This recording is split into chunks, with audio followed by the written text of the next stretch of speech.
discuss the lung volume and capacities. Inspiration. Let's suppose this is our normal lung, and when we inspire, its volume increases, and the volume which is increased during inspiration, we call this tidal volume.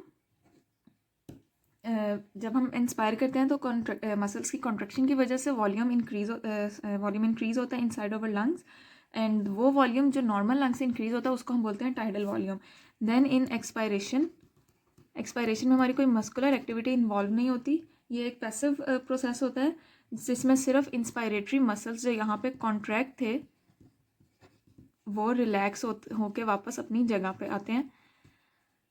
Relaxation होती है muscles की, और इसमें just वो जो हमने tidal volume inspire किया था वही हम टाइडल वॉल्यूम एक्सपायर कर देते हैं. Let's suppose in this picture this is our expiration. अब जब हम इंस्पायर करते हैं तो हमारी नॉर्मल ब्रीदिंग होती है, पर नॉर्मल ब्रीदिंग में जो हम टाइडल वॉल्यूम इंस्पायर करते हैं इससे ज़्यादा भी हम जो एयर इंस्पायर कर सकते हैं जितनी हमारी कैपेसिटी होती है टाइडल वॉल्यूम के अबव, उस एयर को हम बोलते हैं inspiratory reserved volume. For example this is our normal lung, और हमने जो नॉर्मल एयर हम इंस्पायर करते हैं उसको हम बोलते हैं टाइडल वॉल्यूम. टाइडल वॉल्यूम के ऊपर जो एयर हम इंस्पायर करेंगे वो हमारी होती है इंस्पायरेटरी रिजर्व्ड वॉल्यूम. अब जब हमने एक्सपायरेशन करनी है तो हम इंस्पायरेटरी रिजर्व्ड वॉल्यूम को पहले एक्सपायर करेंगे, देन टाइडल वॉल्यूम को एक्सपायर करेंगे, और देन हमारा मसल नॉर्मल पोजीशन पे आएगा. उसके बाद हमारे पास है एक्सपायरेटरी रिजर्व्ड वॉल्यूम. इसमें क्या होता है कि जब हम this is our normal lung, this is again tidal volume. जब हम टाइडल वॉल्यूम एक्सपायर कर देते हैं हमारा लंग जो है वो नॉर्मल पोजीशन पे आ जाता है, तो हम मज़ीद कुछ एयर एक्सपायर कर सकते हैं, और वो एयर जो हम टाइडल वॉल्यूम एक्सपायर करने के बाद एक्सपायर करते हैं उस एयर को हम बोलते हैं एक्सपायरेटरी रिजर्व्ड वॉल्यूम. पर एक्सपायरेटरी रिजर्व्ड वॉल्यूम कि में जो एयर होती है वो एक्सपायर करने के बाद भी हमारे लंग्स में जो एयर बचती है, क्योंकि लंग्स कभी भी एम्प्टी नहीं हो सकते अदरवाइज दे विल कोलैप्स, तो उस स्पेस को हम बोलते हैं रेजिडुअल वॉल्यूम. अब इसको टोटल देखते हैं. फॉर एग्जांपल ये हमारा लंग है, इसमें हमारे पास दिस एंड ये वो एयर है जो हमेशा हमारे लंग्स में रहती है जिसको हम एक्सपायर नहीं कर सकते, विच इज़ रेजिडुअल वॉल्यूम. और वो एयर जो हम नॉर्मल ब्रीदिंग के बाद एक्सपायर कर सकते हैं वो है एक्सपायरेटरी रिजर्व्ड वॉल्यूम. और जो हमारी नॉर्मल ब्रीदिंग में एयर इन और आउट हम लोग करते हैं वो है टाइडल वॉल्यूम. और टाइडल वॉल्यूम के ऊपर जो हम लोग इंस्पायर कर सकते हैं एयर वो है इंस्पायरेटरी रिजर्व्ड वॉल्यूम. ये 4 वॉल्यूम्स हैं हमारे लंग्स की. अब इसमें क्या होता है कि जो हमारे पास एक्सपायरेटरी एक्स्ट्रा वॉल्यूम्स हैं, for example this expiratory reserved volume और रेजिडुअल वॉल्यूम, जो इनको हम बोलते हैं फंक्शनल रेजिडुअल कैपेसिटी. ये होती है हमारी 3 लीटर्स की. ये कि अब ये 2 वॉल्यूम्स इनको हमने इकट्ठा क्योंकि ये 2 वॉल्यूम्स वो हैं जो हमारे लंग्स को कोलैप्स होने से बचाती हैं, प्रिवेंट कोलैप्स ऑफ लंग्स. ये वो एयर है. इसकी दूसरी सिग्निफिकेंस हमारे पास क्या है कि जो ब्लड है वो कॉन्टीन्यूसली लंग्स से पास आउट हो रहा होता है ऑक्सीजनेट होने के लिए, पर ब्रीथिंग हमारा एपिसोडिक प्रोसेस है.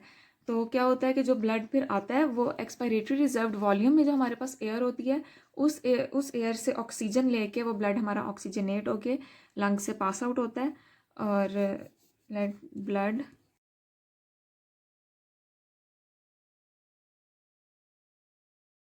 और वो कैपेसिटीज़ जो हम चेंज कर सकते हैं लाइक जो हमारे कंट्रोल में होती हैं tidal volume, expiratory reserved volume, inspiratory reserved volume, इन 3 को बोलते हैं वाइटल कैपेसिटी. और इन चारों को हमारा जो रेजिडुअल वॉल्यूम है, एक्सपायरेटरी रिजर्व्ड वॉल्यूम है, टाइडल वॉल्यूम और इंस्पायरेटरी रिजर्व्ड वॉल्यूम, इन चारों को इकट्ठे टोटल लंग कैपेसिटी बोलते हैं. अब मेजरमेंट इनकी क्या है. जो रेजिडुअल वॉल्यूम हमारे पास होता है वो होता है 1.5 लीटर में, और जो एक्सपायरेटरी रिजर्व वॉल्यूम है हमारा वो भी है 1.5 लीटर, और इंस्पायरेटरी रिजर्व वॉल्यूम है हमारे पास 2.5 लीटर, प्लस हमारे पास, हाँ बस। अब ये वॉल्यूम्स हम मेजर करते हैं स्पायरोमीटर से, which is a device which is used to measure the capacities and volumes of the lung. पर उसमें हम सिर्फ inspiratory reserve volume, tidal volume और एक्सपायरेटरी रिजर्व वॉल्यूम मेजर कर सकते हैं। रेजिडुअल वॉल्यूम हम मेजर नहीं कर सकते, क्योंकि ये वॉल्यूम लंग्स से, ये एयर हम लंग से निकाल ही नहीं सकते, तो जो एयर हम एक्सपायर ही नहीं कर सकते तो उसको हम ग्राफ के थ्रू मेजर भी नहीं कर सकते। अब इसकी मेजरमेंट का दूसरा मेथड क्या होता है?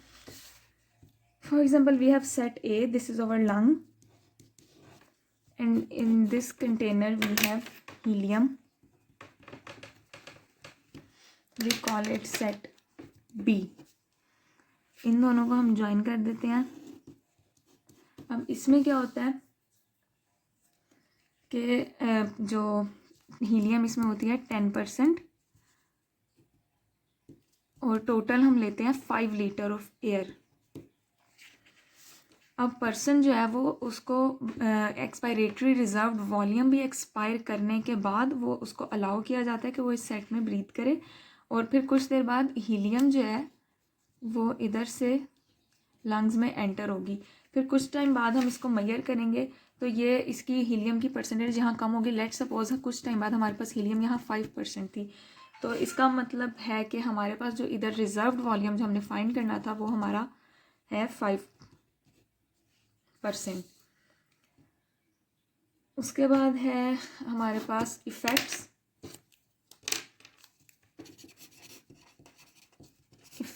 Of aging on lungs.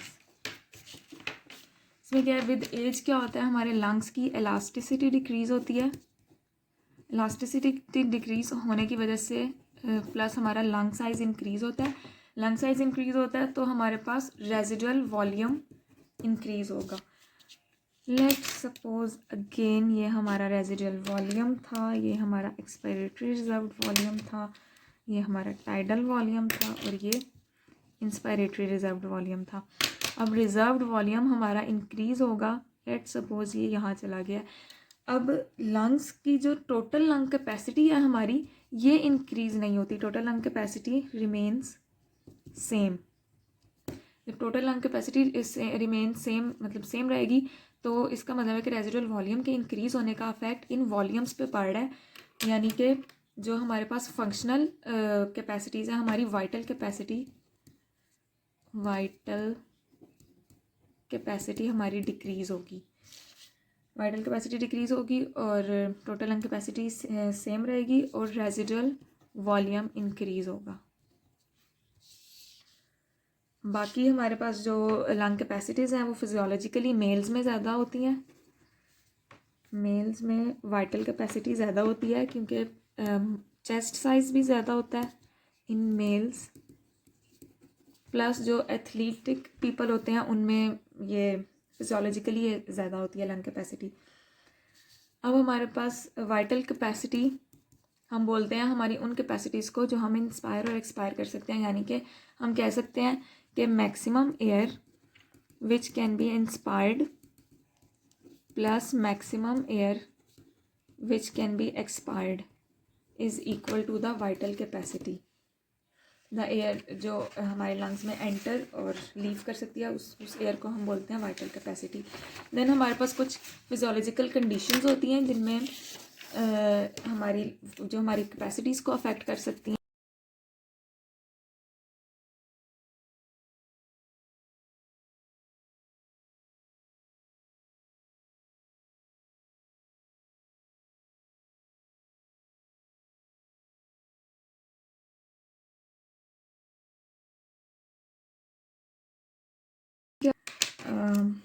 Central nervous system है हमारे न्यूरॉन्स जो सप्लाई कर रहे होते हैं। ओके, फर्स्ट ऑफ ऑल पहला इशू हमारा कहाँ हो सकता है, सेंट्रल नर्वस सिस्टम में। इसमें क्या होता है, हमारे इस कंडीशन को बोलते हैं पोलियोमाइलाइटिस। इसमें क्या होता है, हमारे न्यूरॉन्स डैमेज होते हैं। न्यूरॉन्स के डैमेज की वजह से जो सेंट्रल नर्वस सिस्टम का कंट्रोल होता है इंस्पायरेटरी और एक्सपायरेटरी मसल्स पे, वो डिस्टर्ब होता है। तो एबनॉर्मल इंस्पायरेशन और एबनॉर्मल एक्सपायरेशन होती है, जिसकी वजह से हमारी वाइटल कैपेसिटी डिक्रीज होती है। सेकंड इफेक्ट हमारा होता है, फॉर एग्जांपल ये हमारे मसल्स हैं जिन्होंने लंग्स को लाइन किया हुआ है। सेकेंडली हमारे मसल्स में इशू हो सकता है, कोई भी मायोपैथीज जिनकी वजह से वाइटल कैपेसिटी डिक्रीज होती है। थर्ड कंडीशन क्या है, मायस्थीनिया ग्रेविस। इसमें क्या हमारे पास क्या होता है कि जो हमारे न्यूरॉन्स सप्लाई कर रहे होते हैं लंग्स को, लंग्स के मसल्स को, वहाँ न्यूरॉन्स और मसल्स के जंक्शन पे यानी न्यूरो मस्कुलर जंक्शन पे हमारा डिफेक्ट होता है। कोई भी पोस्ट साइनेप्टिक मेम्ब्रेन पे अफेक्ट होता है, वहाँ पे क्या होता है, डिफरेंट एंटीबॉडीज़ होती हैं जो हमारे कोलिनर्जिक निकोटिनिक रिसेप्टर्स को ब्लॉक कर देती हैं, जिसकी वजह से न्यूरोमस्कुलर जंक्शन डिस्टर्ब होती है। अगेन हमारी वाइटल कैपेसिटी डिक्रीज होती है। फिफ्थ क्या है, ओके थर्ड ये है, फोर्थ हमारे पास वॉल्स में बोन्स की वॉल्स में इशू हो सकता है, लाइक वर्टिब्रल कॉलम में या रिबकेज में, जैसे स्कोलियोसिस होता है या काइपोसिस होता है। इसमें हमारे पास डिफेक्ट होता है चेस्ट वॉल में, वो वर्टिब्रल कॉलम में हो सकता है, वो रिबकेज में हो सकता है, और उसकी वजह से हमारी वाइटल कैपेसिटी डिक्रीज होती है। फिफ्थ हमारे पास है फाइब्रोसिस।